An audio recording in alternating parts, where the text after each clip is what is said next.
You're confused. A pearl can't build a thing like this. Because pearls aren't for this. They're for standing around and looking nice and holding your stuff for you, right? She's a pearl. She's a made-to-order servant, just like the hundreds of other pearls being flaunted around back on Homeworld.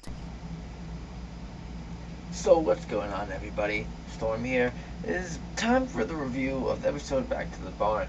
I think I learned not to make predictions after a couple of episodes happened and just stick to being wrong the first time, because it basically was wrong again.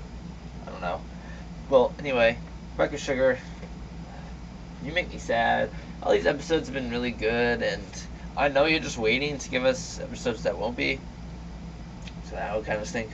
But back to the barn. We saw and heard about Pearl's background from Peridot, that she was owned, just a toy, I guess, and basically a maid or some sort of slave back in Homeworld.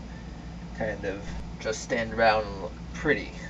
I'm not 100% sure if Pearl was owned by Rose, because I think Peridot would have known that. And I'm still going on my Pearl background / origins video, where she was like mostly owned by like diamonds and all that jazz. I mean, she probably won't be owned by a diamond, but someone from like a different faction that wasn't the Pink Diamonds faction, whether it had been Rose's Pink Diamond or not. Because I feel like Rose would have picked this Pearl, our Pearl, up after she ran away from her owner or got kicked out. In this episode, we had giant robots and battles and like competition and stuff.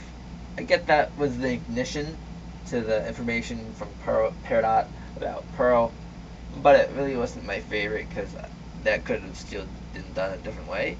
But it makes sense because they're fighting over doing machines and stuff, I guess.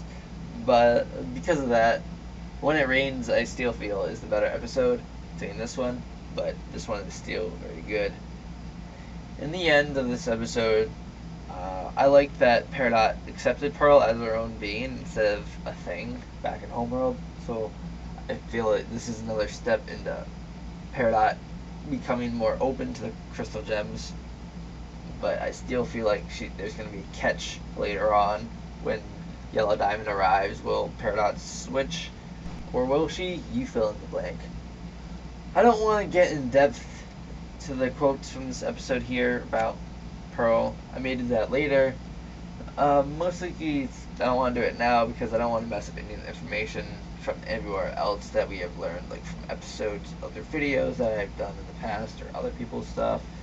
I probably won't use theirs anyway. I guess all that's left to do now is take down the cluster. What did you guys think about this episode, Back to the Barn? I'm curious. Cheers, loves.